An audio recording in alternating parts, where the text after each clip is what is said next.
आप सभी फेसबुक मित्रों को, सोशल मीडिया मित्रों को मेरा सादर प्रणाम। मैं गंभीर राणा चिन्यालीस रोड से आपके बीच अभी लाइव हूँ। तो अभी जो है इसमें फ़िलहाल कोई मेरे साथ जुड़ नहीं रखा है, लेकिन ये लाइव वीडियो स्ट्रीम होता है तो बाद में जब भी आप इसको देखेंगे तो जो बातें मैं आप लोगों से आज कहना चाह रहा हूँ आप ज़रूर इसको समाज तक पहुँचाएंगे। एक जिम्मेदार शिक्षक होने के नाते मेरा ये दायित्व होता है कि समाज में अपनी बातें रखूं और जो सरकारी विद्यालय हैं इनमें जो घटती छात्र संख्या है उसकी जो चिंता हम लोगों को है शायद किसी को हो। सबसे पहले आप सभी को मैं ये बताना चाहूँगा कि उत्तराखंड में शिक्षा विभाग सबसे ज़्यादा गवर्नमेंट जॉब पब्लिक को देता है।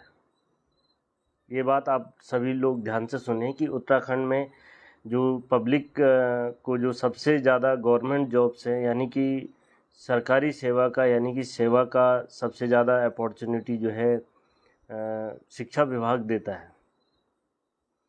तो आप सभी से मैं ये कहना चाहूँगा कि आज जो शिक्षा विभाग गर्त में जा रहा है, जगह जगह स्कूल बंद हो रहे हैं, जगह जगह जो है छात्र संख्या घट रही है और कई स्कूल बंद होने की कगार पर है और कई स्कूल बंद हो गए हैं और कई स्कूल अच्छी तरीके से चमक भी रहे हैं। तो इन सब का विश्लेषण मैं आपके बीच आज करूंगा और प्रधानमंत्री जी को मैंने खून से लिखा हुआ पत्र क्यों प्रेषित करा है इसका भी मैं आप लोगों को जो है ज़रूर इसके बारे में मैं आप लोगों को आज पूरा यहाँ पर बताऊंगा। तो सबसे पहले मैं आप लोगों को शुरू करता हूँ 2010 से। तो उस समय हमने जो है फार्मेसी कंप्लीट करी थी और उत्तराखंड के गांव में उस समय काफ़ी लोग रहते थे। उस समय पलायन उतना ज़्यादा नहीं था, लेकिन गांव में फार्मासिस्टों ने उस समय से जो आंदोलन करा कि गांव-गांव में जो है एलोपैथिक फार्मासिस्टों की नियुक्ति की जाए, लेकिन बहुत ही रहस्यमय तरीके से और सरकार की जो गैर जिम्मेदार रणनीति के तहत जो है ग्रामीण क्षेत्रों में फार्मासिस्टों की नियुक्ति नहीं की गई। बाद में की भी तो आयुर्वेदिक जो हमारे फार्मासिस्ट भाई हैं उनकी नियुक्तियां करी, लेकिन उन्हें भी उस तरह की फैसिलिटीज़ वहाँ पर प्रोवाइड नहीं कराई गई। तो मैं ये कहना चाहूँगा कि जो गांव-गांव थे जो शिक्षा के लिए और ख़ास करके मेडिकल के लिए जो है लोगों को दिक्कतें हुई, लोगों ने जो है गाँव से बाहर दौड़ना प्रारंभ करा और लोग गाँव से बाहर चले गए। अब जब कोई भी इंसान जब थोड़ा बहुत पैसा कमाता है तो अपना लाइफ स्टैंडर्ड बढ़ाना चाहता है और जैसे जैसे करके उसका लाइफ स्टैंडर्ड बढ़ता है वो चाहता है कि मैं मार्केट में सेटल हो जाऊं। तो सबसे पहले जो सरकार को गाँवों में स्वास्थ्य की सुविधा, शिक्षा की सुविधा और रोजगार की जो सुविधा थी वो प्रोवाइड करानी थी,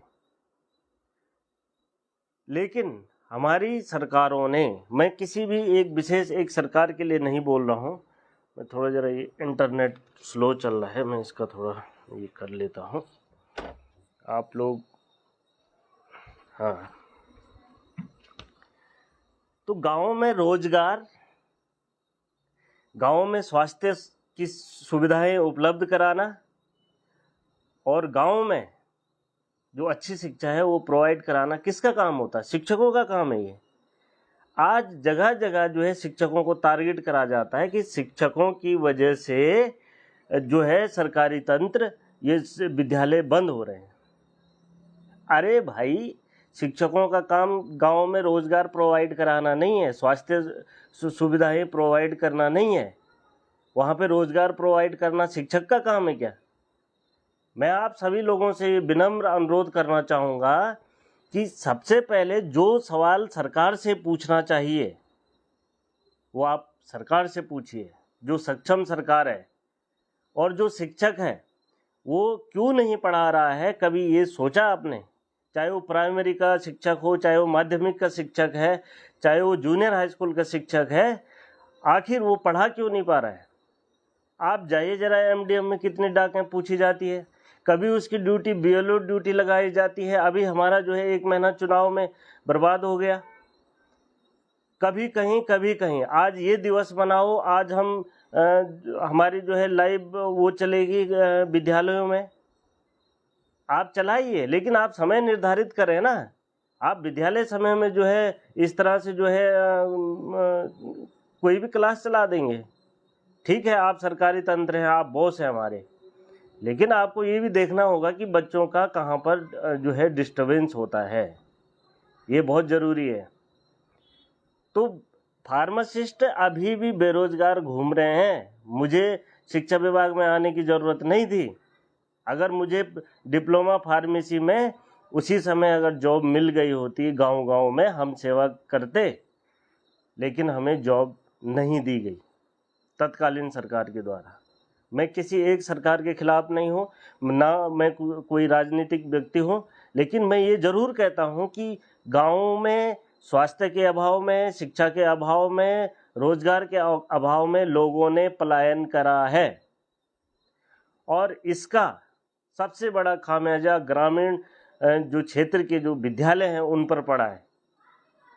आप बोलते हो जिस गांव में 2 बच्चे हैं मात्र, उस गांव में आप बोलेंगे कि वहाँ शिक्षक जो है छात्र संख्या बढ़ाएं। कैसे बढ़ाएंगे बताओ जरा मुझे। आप बताएंगे कि एवरेस्ट में जो है एक जो है इंटर कॉलेज खुलना चाहिए, खुलेगा एवरेस्ट में? तो शिक्षकों को और सबसे ज़्यादा दुख तब होता है जब खुद सरकार जो है शिक्षकों पर ठीकरा फोड़ती है। भाई, कोई शिक्षक भी कर्मचारी है और कर्मचारियों से काम लेना सरकार का काम है। कोई शिक्षक नहीं पढ़ा रहा है, हम उसके समर्थन में कतई नहीं है, लेकिन शिक्षकों को, मुझे नहीं लगता कि शिक्षक जो है अपनी मर्जी से टालबराई करता होगा। उसको इतना थका दिया जाता है कि वह जो है विद्यालय में अपना बहुत कम समय दे पाता है, और लोग उसको टारगेट करते हैं कि आज गुरुजी नहीं आए थे। अरे भाई, पूछो ना आज कहाँ भेजा था सरकार ने। अभी जो है हमारे विद्यालयों में जो है आए दिन जो है जब पढ़ाई शुरू होती है तो विभाग को अपना बजट खपाने के लिए अलग अलग जगह ट्रेनिंग में भेज देते हैं।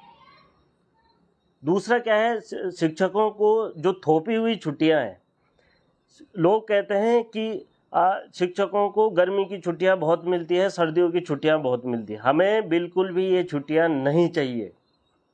अन्य विभागों में अर्न लीव मिलती है और ये पब्लिक को अभी पता नहीं है, और मैं पब्लिक के सामने ये वीडियो इसीलिए डाल रहा हूँ कि पब्लिक को ये पता नहीं है अभी कि जो शिक्षकों को ये गर्मी की छुट्टियां और सर्दियों की जो छुट्टियां मिलती है वो थोपी गई छुट्टियां हैं। हमें नहीं चाहिए ये छुट्टियां, हमें अर्न लीव चाहिए। अर्न लीव का मतलब है जब वह रिटायर होगा तो उसके बदले उसको पैसा मिलेगा, हमें नहीं मिलता है। हमें 10-15 लाख का लॉस होता है जब हम रिटायर होते हैं, लेकिन हम पे ये छुट्टियां सरकार ने थोपी हुई है। हम अभी भी डिमांड कर रहे हैं कि जितने भी प्रशिक्षण कार्यक्रम हैं, जितने भी अन्य जो कार्यक्रम होते हैं, आप छुट्टियों के दिनों टीचर से करवाइए। और जो ये सरकारी विद्यालयों में पढ़ने वाले जो बच्चे हैं, इनकी आवाज़ हम उठा रहे हैं आज। आप हमारे विद्यालय में जाओ, जब पहले के ज़माने के आप इंटर कॉलेज देखेंगे तो सब व्यवस्थित तरीके से खुल रखे हैं। वहाँ टीचर कॉलोनियाँ हैं, वहाँ स्टाफ रूम है, वहाँ क्लासरूम है, वहाँ जो है लैब है, सब कुछ है वहाँ। लेकिन आज जो नए उच्चीकृत जो इंटर कॉलेज हैं, यहाँ पे आप कुछ विद्यालयों को अगर छोड़ दें तो यहाँ पर सबसे बड़ी प्रॉब्लम ये हो जाती है कि ना तो यहाँ बिल्डिंग है, ना यहाँ बहुत सारे स्कूलों के पास अपनी जगह नहीं है, और जगह न होने के कारण, बिल्डिंग न होने के कारण वहाँ पर पढ़ाना भी बहुत दूभर हो जाता है।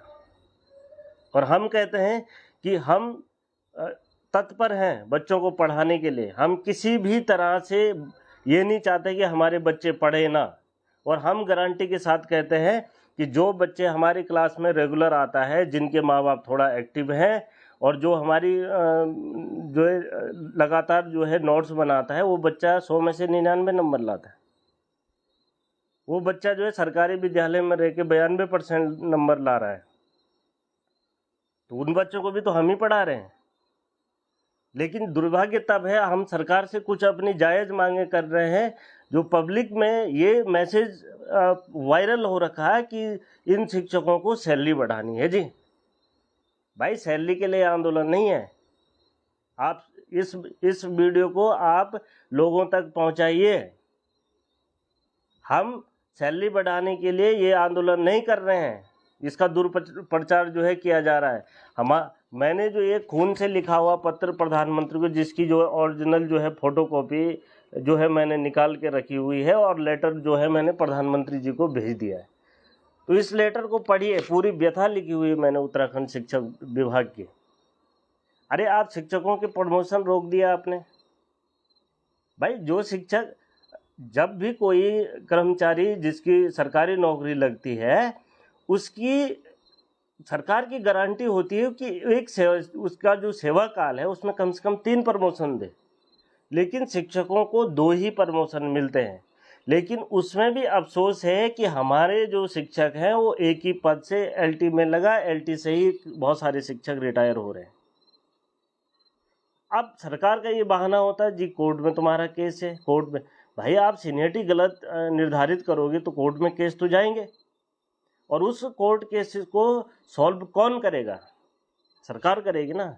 आप वरिष्ठता का निर्धारण सही नहीं कर रहे हैं हमारे अधिकारी। दूसरा, जो ये एक तो आपने प्रमोशन नहीं करा है 8-10 सालों से। दूसरा, आपने प्रधानाचार्य सीधी भर्ती निकाल दी शिक्षकों को चढ़ाने के लिए, शिक्षकों में फूट डालने के लिए। लेकिन हमारे शिक्षक, हमारा जो संगठन है, उसने अपना लालच छोड़ते हुए इसमें 99% जो शिक्षक हैं वो इस भर्ती के खिलाफ हैं, भले उन्होंने इसका फॉर्म भरा हुआ हो। तो क्या गलत कह रहे हैं हम? भाई, जो ऑलरेडी उस सैलरी को ले रहा है उसको प्रमोट करो ना। आप उत्तराखंड की आम जनता पर इतना बोझ क्यों डाल रहे हो? आप 4800 ग्रेड वाले को सीधे 7500 के ग्रेड पे ले जाएंगे तो एक प्रधानाचार्य पे कम से कम 30,000 का लॉस होगा, 40,000 का लॉस होगा, करोड़ों का लॉस जो है एक महीने में जो है सरकार पे पड़ेगा। हम उसका विरोध कर रहे हैं, और इसके लिए आमरण अनशन हुआ है। पिछली बार लिखित में सरकार ने हमें दिया है कि हम इस भर्ती को स्थगित कर रहे हैं, और जब भी इसमें कोई निर्णय लेंगे तो राजकीय शिक्षक संघ को विश्वास में लिया जाएगा। लेकिन बहुत ही दुर्भाग्य है कि उत्तराखंड में इतनी बड़ी आपदा आ रखी है और आपने उसकी जो है कैबिनेट से नियमावली बना दी फिर से। भाई, इस आपदा में इसकी क्या जरूरत पड़ गई, और इस भर्ती को करने में इतने उतावले क्यों हो रखे हैं आप लोग? ये उत्तराखंड के लिए किसी भी तरीके से ये भर्ती सही नहीं है। भाई, 7500 ग्रेड संघ लोक सेवा आयोग इसकी भर्ती कराता है, ये छोटी मोटी बात नहीं है। और यहाँ उत्तराखंड में जो है इस भर्ती को कराया जा रहा है। तो मेरा आज जो लाइव आने का जो मकसद है वो आम जनता के लिए है कि आप समझिए हमारी बात को। हम शिक्षक ये नहीं चाहता है कि हमारा बच्चा न पढ़े। भाई, उनके पीछे हमारे बच्चे पढ़ रहे हैं। बहुत सारे लोग कहते हैं आप वहाँ बच्चे नहीं पढ़ाते। भाई, मेरी ड्यूटी वहाँ रोहतल में है, वहाँ क्या सरकार ने शिक्षक टीचर कॉलोनी बना रखी क्या? लोग बोलते हैं कि जो है तुम्हें 8 किलोमीटर के दायरे में रहना। हम रहेंगे 8 किलोमीटर नहीं, हम उसी विद्यालय में रहेंगे जहाँ हमारे बच्चे पढ़ते हैं। अरे, वहाँ क्लासरूम के लिए तो सरकार ने जो है कमरे नहीं बना रखे हैं। हम तो चाहते हैं वहीं हमारे बच्चे पढ़ें साथ में। इससे बढ़िया क्या हो सकता है कि हम जो है ट्रेंड शिक्षक हैं वहाँ अपने बच्चों को खुद पढ़ाएं। हमें कोई आपत्ति नहीं है। लेकिन हमारे जो इंटर कॉलेजेज है ऐसी जगह खोल दिए गए हैं, अगर खोले भी हैं तो वहाँ पर जो इंफ्रास्ट्रक्चर है वो कौन बनाएगा? कौन बनाएगा इसको? सरकार का काम है ना, शिक्षक का काम है वो। हम विद्यालय में रहने को तैयार हैं, लेकिन हमें जो 21वीं सदी के हिसाब से थोड़ा बहुत जो न्यूनतम फैसिलिटीज़ है वो मिलनी चाहिए। अगर आप सोचते हो कि 21वीं सदी में भी हम ऐसी जगह पर रहे जहां हमें लैट्रिन करने के लिए जो है जंगलों में जाना पड़े, तो फिर इस जो है चौथी अर्थव्यवस्था का कोई मतलब नहीं रह जाता है। और मैं ये कहना चाहूँगा कि आप लोग सैलरी से तोलते हैं सरकारी कर्मचारियों को, तो मैं आपसे कहना चाहता हूँ, मैंने 7 लाख की अगर कार ली है तो उसमें लगभग 2 लाख रुपए टैक्स दिया जाता है। 2 लाख रुपए वो किसको जाता है? गवर्नमेंट को जाता है ना। और गवर्नमेंट किसको बांटती है? उसको पब्लिक के लिए बांटती है। तो जो आपके सामने कार वाला कल से दिखे तो उसको सैल्यूट करना कि भाई भारत की अर्थव्यवस्था में तूने कुछ टैक्स दिया है। जो सरकारी कर्मचारी है, आज चाहे मैं अपनी बात करूं, मैंने अगर 40-50 लाख का अगर बैंक से लोन ले रखा है तो उसका जो है 32 हजार का जो ब्याज है वो किसको जा रहा है? सरकार को जा रहा है ना। सरकार के खजाने में एक कर्मचारी कितना जो है टैक्स दे रहा है, ब्याज दे रहा है, और कितनी मेहनत से जो है कोई व्यक्ति जो है सरकारी नौकरी लगता है। आप कमेंट कर देते हो कि अरे इसको तो 1 लाख रुपए मिल रही है, इसको शर्म नहीं आ रही है, ये आंदोलन कर रहा है। ये अरे आंदोलन किसके लिए? उन बच्चों के लिए है। ये आंदोलन कोई सैलरी बढ़ाने के लिए नहीं है। ये सब जो है गुमराह करा जा रहा है सरकार के द्वारा भी, और जो लोग इस तरह से, और जो ये लोग ये कमेंट करते हैं, इनके बच्चे हमारे स्कूल में नहीं पढ़ते हैं। अगर इनके बच्चे हमारे स्कूल में पढ़ रहे होते हैं ना, तो ये जरूर आवाज़ उठाते कि यहाँ की बिल्डिंग क्यों नहीं बन रही है, यहाँ पानी क्यों नहीं आ रहा दिन में, यहाँ का रास्ता खराब हो रखा है। हमारे पास कौन बच्चे हैं जो सीधे साधे लोग हैं, जिनको अपनी आवाज़ उठानी भी नहीं आती है? वो बच्चे हैं हमारे पास। और हमारे पास वो बच्चे हैं जो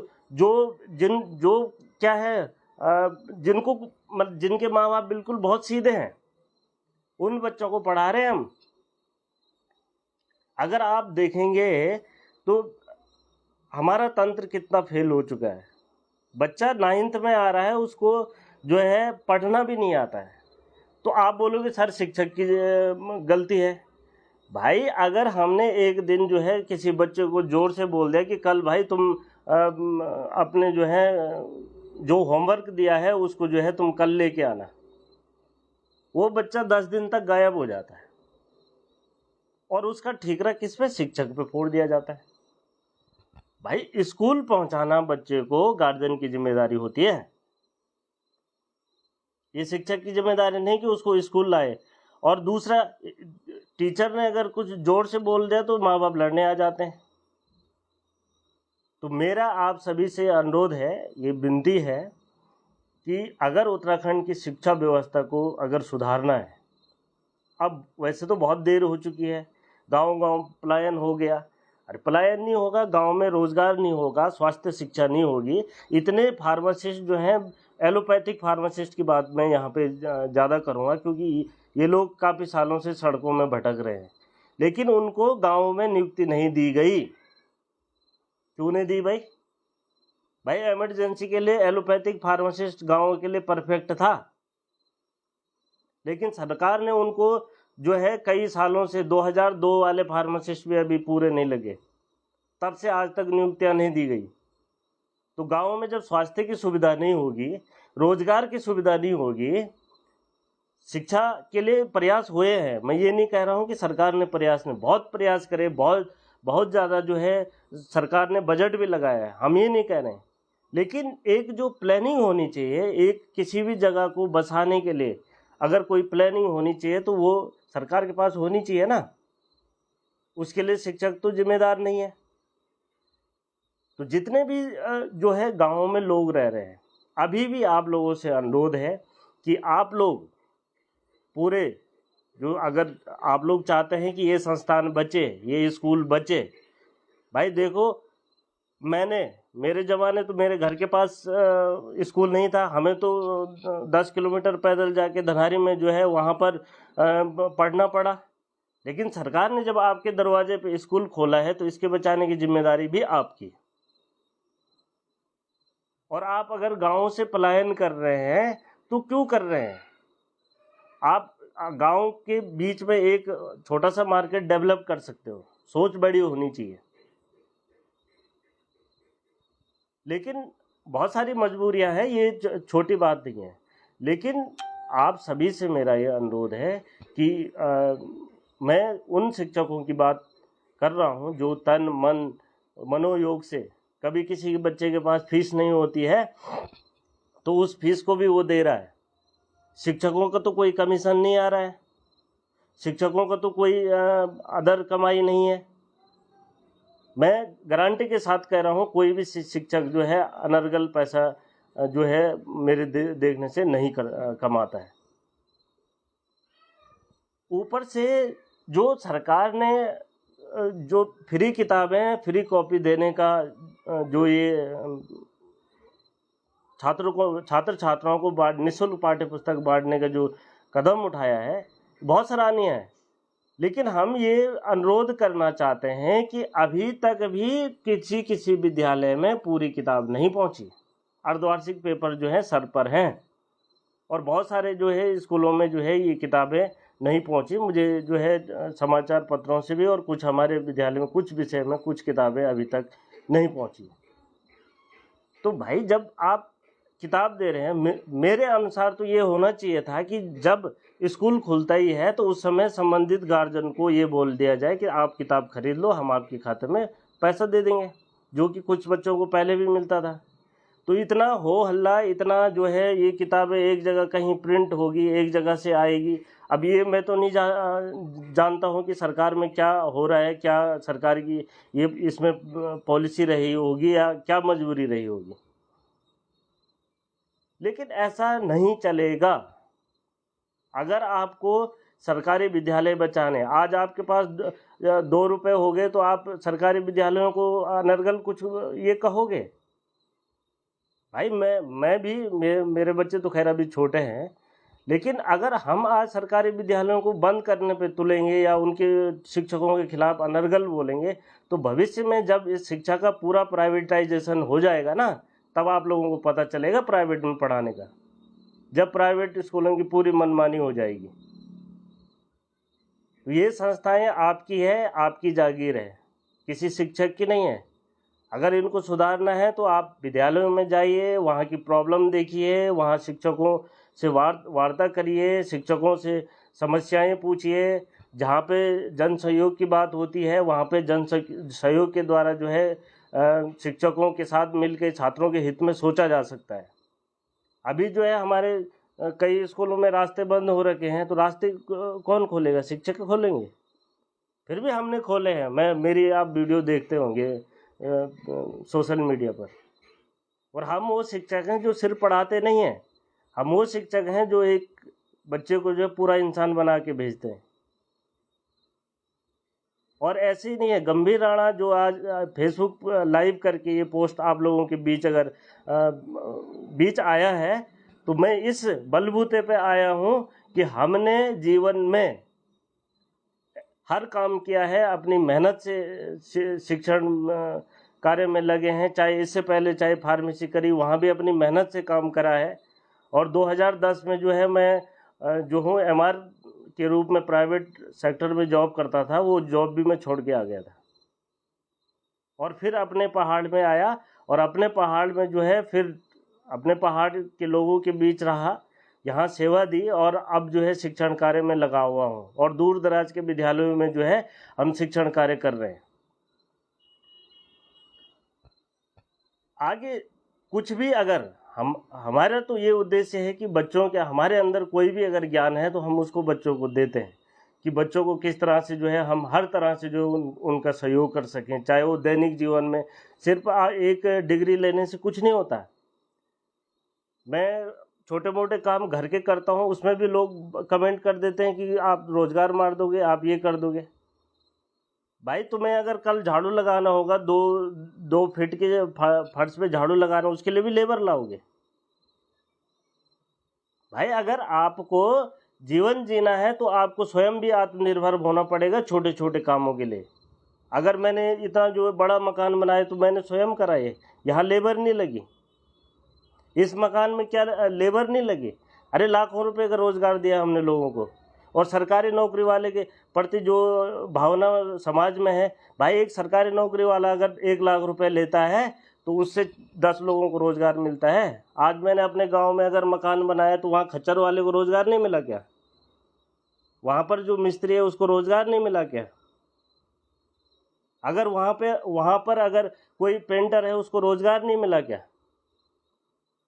अगर मैंने चिन्याली सोड में मकान बनाया है तो क्या यहाँ पर रोजगार नहीं मिला क्या?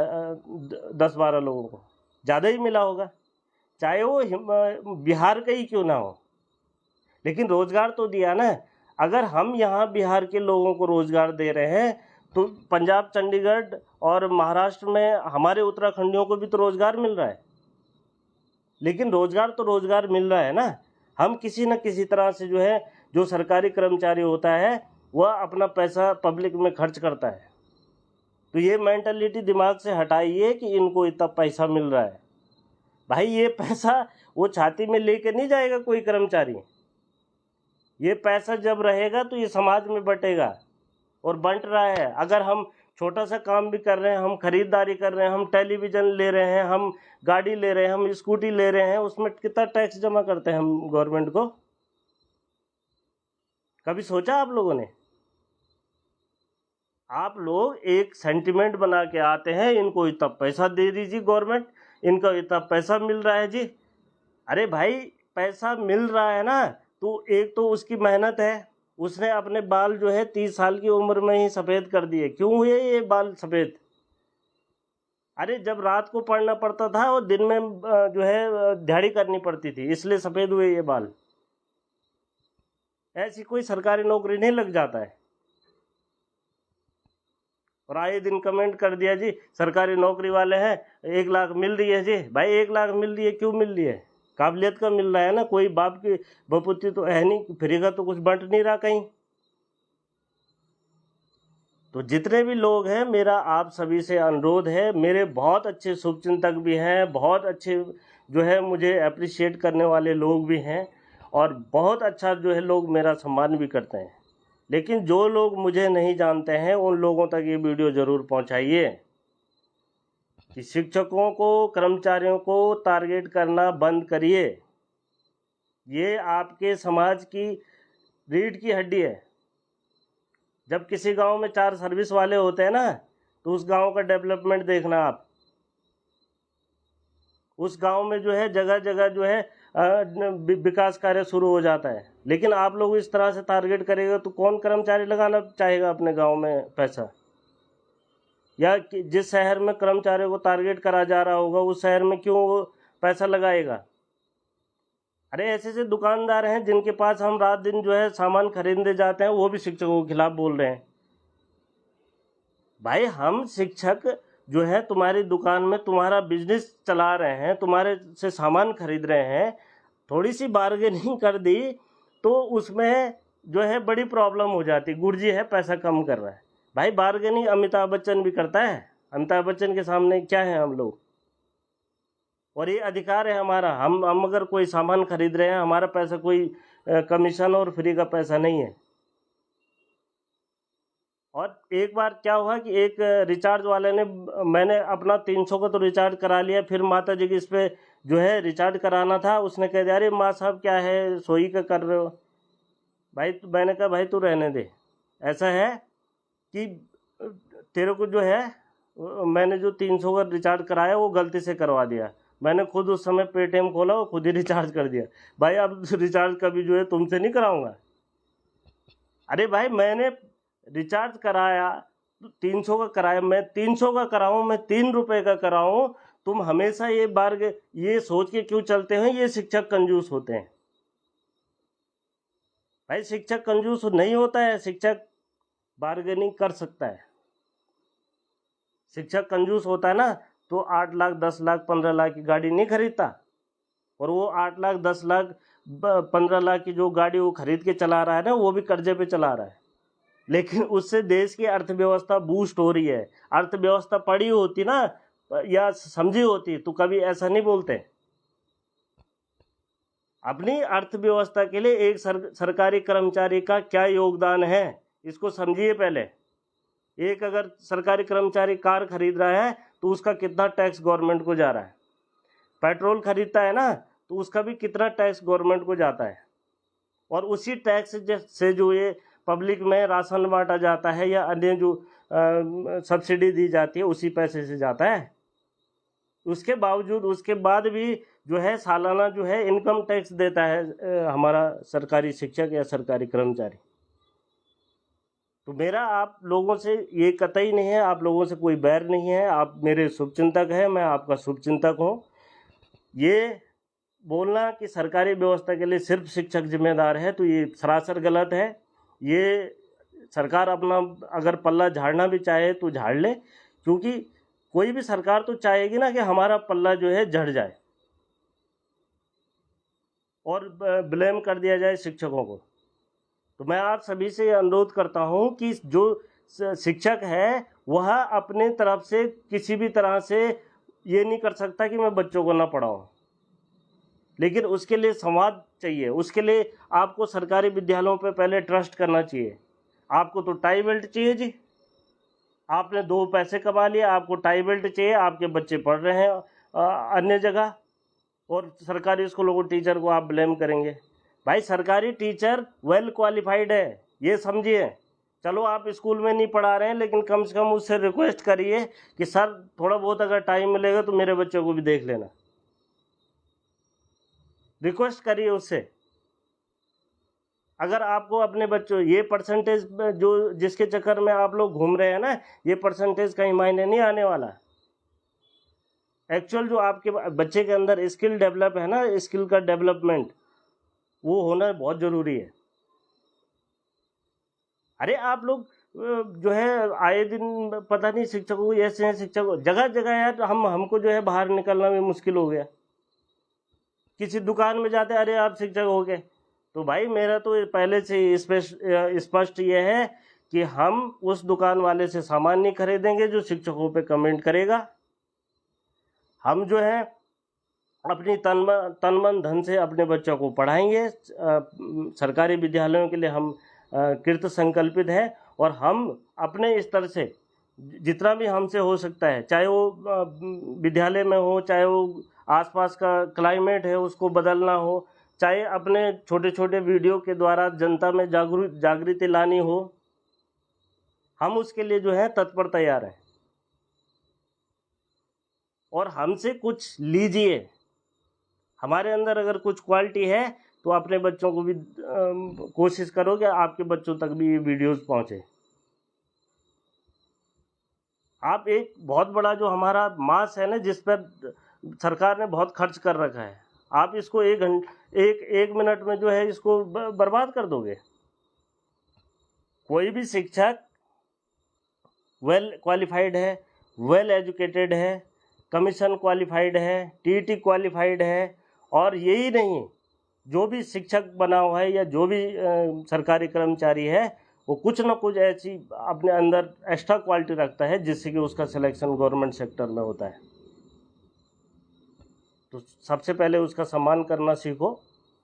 और जो कुछ अपवाद हो सकते हैं, मैं ये नहीं कह रहा कि सब बिल्कुल सब सही, कुछ हो सकते हैं, लेकिन उसका भी समाधान आपके पास ही है, दूसरे के पास नहीं है। आप सोशल मीडिया पे और दूसरी जगह जो है इसका वो नहीं कर सकते हो, सारे शिक्षकों को एक कैटेगरी में नहीं ला सकते हो आप लोग। अरे आजकल हमारा आंदोलन चल रहा है शिक्षकों को, हो सकते तो आप लोग हमारा साथ देते, नहीं तो कम से कम इस तरह के जो मैसेजेज हैं, इस तरह की जो आपकी भावना, अरे जिन दुकानदारों के यहाँ हम रात दिन जो है जा रहे हैं सामान खरीदने के लिए, वो भी हमें जो है, अरे भाई आपके ग्राहक हैं हम, आपके यहाँ से जब हम सामान लाते हैं तभी तो दुकान चल रही है। आप बोले शिक्षकों, अरे शिक्षकों के पास पैसा नहीं होगा तो आपकी दुकान कैसे चलेगी?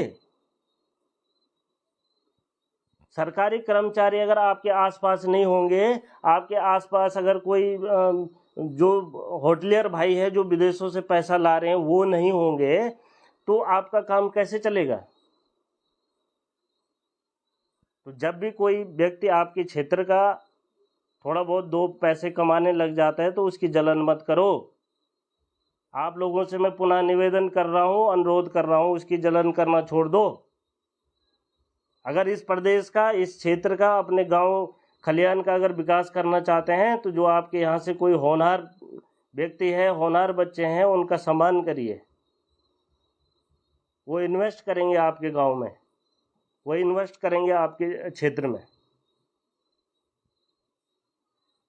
आज की वीडियो में मैं और ज़्यादा तो कुछ नहीं कहूँगा, लेकिन आप लोगों से ये अनुरोध ज़रूर करता हूँ कि आपके आसपास जो भी सरकारी कर्मचारी है, जो भी सरकारी शिक्षक है, उसके प्रति अपनी मानसिकता बदलिए।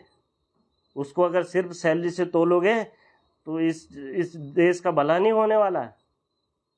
और अगर अमेरिका की तरह जो है सैलरी मिल जाती यहाँ भारत में तो तुम लोग तो क्या कर देते। अमेरिका की तरह, ब्रिटेन की तरह तो सैलरी नहीं मिल रही ना भारत में।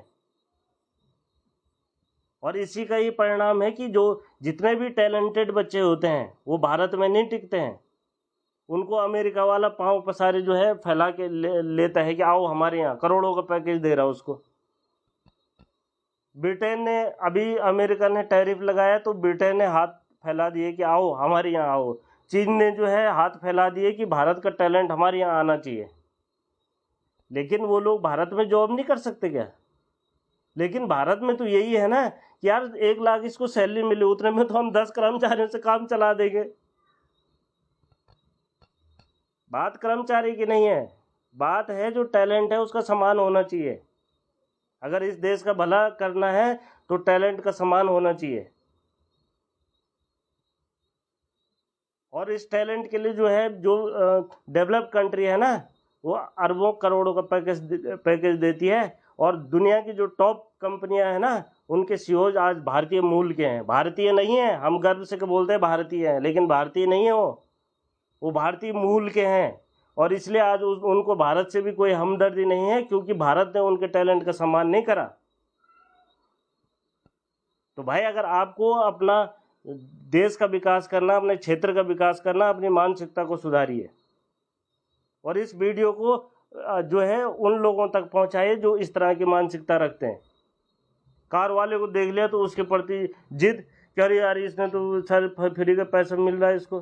भाई वो कार खरीद रहा है, सबसे पहले उसकी हिम्मत को मैं सलाम करता हूँ यहाँ से कि उसने कार ली। मैं तो बोल रहा हूँ अब मैंने क्यों ली ये कार है। इतना टैक्स गवर्नमेंट को, इतना जो है उसकी मेंटेनेंस पे खर्च, इतना जो है सारा पैसा खर्च करना पड़ता है। तो सबसे पहले उसको नमस्कार करिए कि भाई तूने कार खरीद ली, तेरी हिम्मत को सलाम करता हूँ मैं। इस महंगाई के दौर में तूने मकान बना लिया, तेरी हिम्मत को सलाम करता हूँ मैं। तो इस देश का विकास तभी संभव है जब टैलेंट का सम्मान होगा। और इसी तरह से आप लोग जो है हमारे टैलेंट को खड़े बाजार में बेइज्जत करोगे तो इस देश का कोई भला नहीं होने वाला। हम एक शिक्षक है, हमारी जिम्मेदारी है इस समाज को बचाने की। और ये जो लेटर है ये मैंने इसीलिए प्रधानमंत्री को लिखने के लिए पूरा मैंने लिखा है। इसमें ये है, ये मैंने जो है फोटोकॉपी रखी हुई है, कलर्ड फोटोकॉपी, पूरा लिखा हुआ है। इसमें कहीं भी सैलरी बढ़ाने का जिक्र नहीं है। इसमें यह है कि हमारी जो लचर व्यवस्था है शिक्षा विभाग की, उसको सुधारिए। शिक्षकों का अधिकार है प्रमोशन, वो प्रमोशन करिए। ट्रांसफर किसी भी विभाग के लिए, मैंने हिमाचल में देखा वहाँ 5 साल में अनिवार्य ट्रांसफ़र होते हैं शिक्षकों के।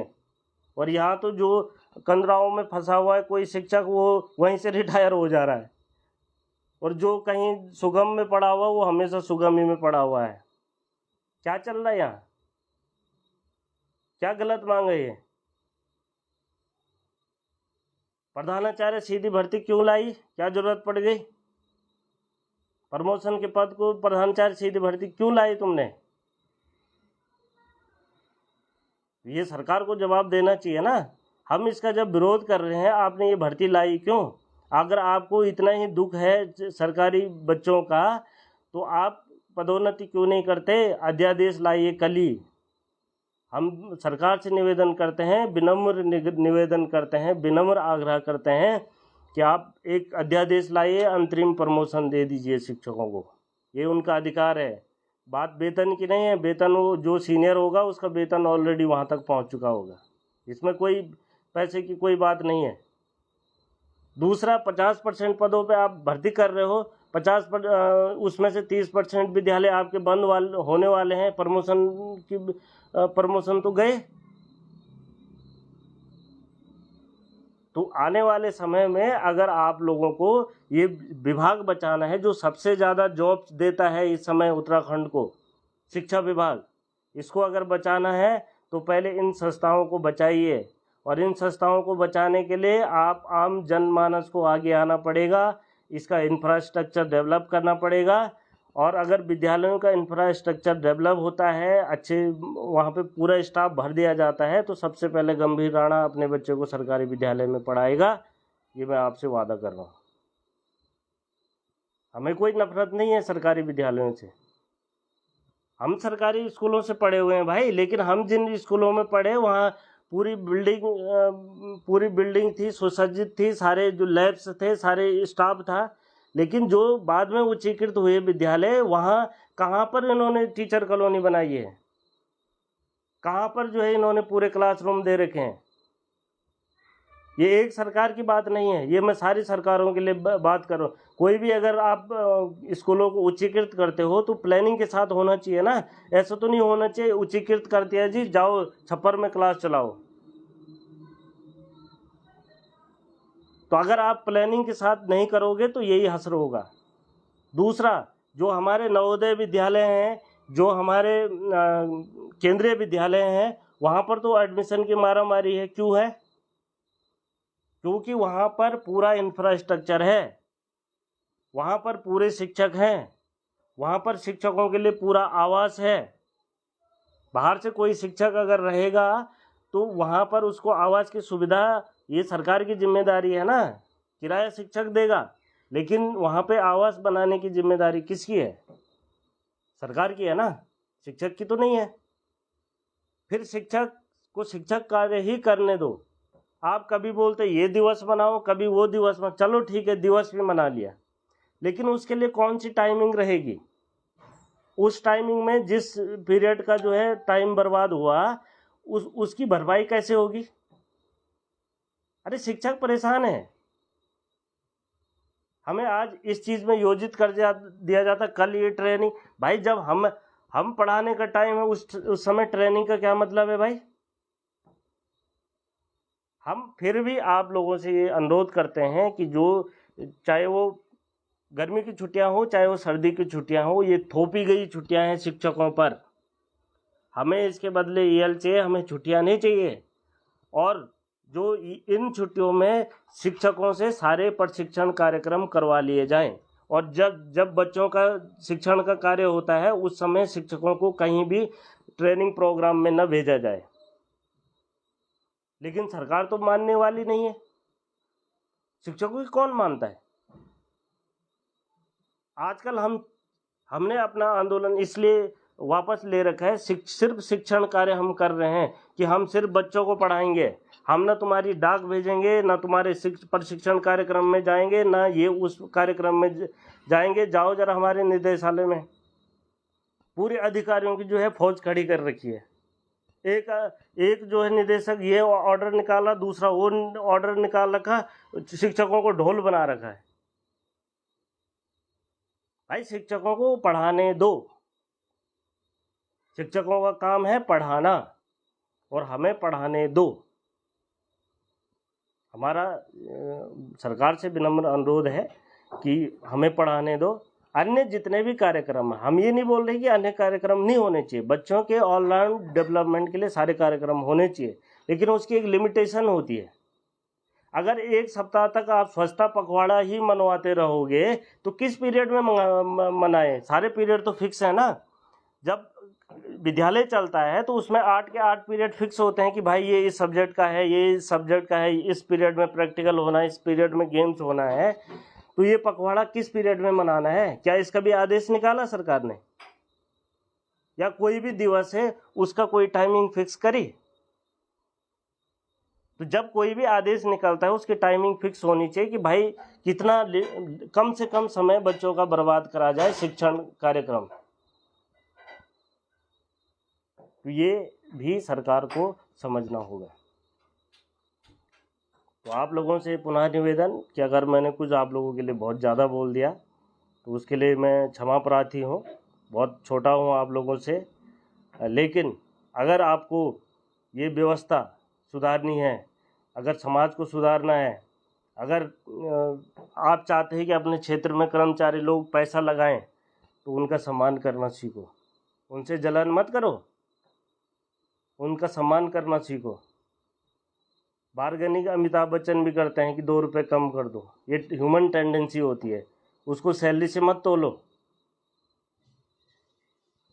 तो मेरा पुनः सभी से अनुरोध कि आप लोग अन्यथा नहीं लेंगे मेरी बातों को, और हमने लोकतांत्रिक तरीके से जितनी भी मांगे रखी है वो पूरी शिक्षा व्यवस्था के इसमें है।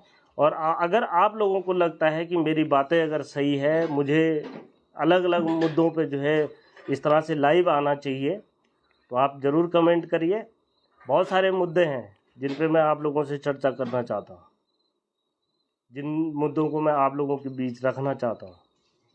अभी जो है आजकल फ्रॉड्स की कितनी ज़्यादा संख्या हो गई, फ्रॉडस्टर इस देश में कितने ज़्यादा धोखेबाज चल रहे हैं। मेरे साथ होम स्टे में भी फ्रॉड हुआ, उसकी कहानी के साथ मैं दूसरे दिन आऊँगा आप लोगों के बीच। अभी तक मैंने उसकी कहानी फ़ोटो आप लोगों के बीच नहीं शेयर करी है, सिर्फ एक चैनल वाले आए थे, उसी पे मैंने सिर्फ उसकी आउटलाइनिंग जो है शेयर करी है। और उसके एवज में भी मुझे जो है कई जगह से कॉल आ गई कि भाई साहब उसने तो हमारे साथ भी करा ऐसा, आपने बहुत अच्छा करा वीडियो बना के, और विद फोटोज़ उन्होंने मुझे भेजी है, सारी फ़ोटोज़ वीडियोज़ मेरे पास हैं उनकी। इसी तरह से कल जो है मेरा एक पटोड़ी से भांजा है परवीन, उसके नाम से भी एक उसकी जो आईडी है वो हैक कर दी, और वो मुझे कल शाम को कॉल करता है कि भाई साहब कैसे हो। मैंने कहा ठीक हो। मैंने कहा यार ये तो परवीन की आईडी है, ये मेरे भाई साहब क्यों कह रहा है। मैंने कहा भाई तू कौन है। बोला मैं परवीन हूँ। मैंने कहा भाई तू मैं तेरा लगता क्या हूँ पहले, कि अरे बड़े भाई साहब हो आप, मैं जब घर आ रहा हूँ तो मैं आपके लिए गिफ्ट लेके आ रहा हूँ ऐसा। मैंने कहा ऐसा है, इतना मारूंगा तुझे। मैंने कहा तू परवीन नहीं है, परवीन मेरा भांजा लगता है, ठीक है। और इस तरह से कई घटनाएं हैं। अभी टाइम ज़्यादा हो गया, मैं अभी शेयर नहीं कर पा रहा हूँ आपके बीच। तो अलग अलग मुद्दों पे अगर आप लोगों के बीच में आऊँ, मेरी बात अगर अच्छी लगी तो इसको लाइक करें, कमेंट करें, कोई गलत लगी तो भी कमेंट करें। और मैं पुनः कह रहा हूँ कि हमारा दायित्व है बच्चों का सर्वांगीण विकास। आप पब्लिक में ये जो मैसेज जा रहा है कि हम पढ़ाते नहीं, सरकार तो यही चाहती है कि शिक्षक बदनाम हो, हमारा पल्ला झाड़ दे। अरे ये सवाल सरकार से पूछना चाहिए। विद्यालय में अगर शिक्षक पढ़ा नहीं रहे तो क्यों नहीं पढ़ा रहे, ये सवाल किससे पूछा जाना चाहिए। सरकार से, शिक्षकों से नहीं पूछा जाना चाहिए। शिक्षक आइए, शिक्षकों से विद्यालय में पूछिए, आइए विनम्रता से आइए। शिक्षक हैं भाई, देश के निर्माता हैं, और जिस देश में शिक्षकों का सम्मान नहीं होता उस देश का बेड़ा गर्क होना तो कन्फर्म है। आप हमारे यहाँ बहुत विद्वान शिक्षक हैं, अलग अलग फील्ड के विद्वान हैं, आप उनसे कुछ शिक्षा ग्रहण करिए। मैं खुद अलग अलग जो शिक्षक हैं, जो विद्वान शिक्षक हमारे बीच हैं, उनसे मैं बहुत कुछ सीखने को मिलता है। शायद मैं इस विभाग में नहीं आता तो मुझे पता भी नहीं चलता कितने टैलेंटेड जो है टैलेंट हमारे इसमें भरा हुआ है। लेकिन सब आज मौन है, इसलिए मौन है क्योंकि समाज उनको दूसरी नज़र से देखता है। आईना दूसरा है। अरे आप सही चश्मे से देखिए, आप सही चश्मे से शिक्षकों को देखिए, बहुत काम आएगा। तो आप लोगों ने मुझे सुना, बहुत बहुत धन्यवाद। और मुझे उम्मीद है कि आप लोग जो हैं इसको अन्यथा नहीं लेंगे, और अगर वीडियो पसंद आती है तो मैं ज़रूर अलग अलग मुद्दों पे आपके बीच आऊँगा। बहुत बहुत धन्यवाद।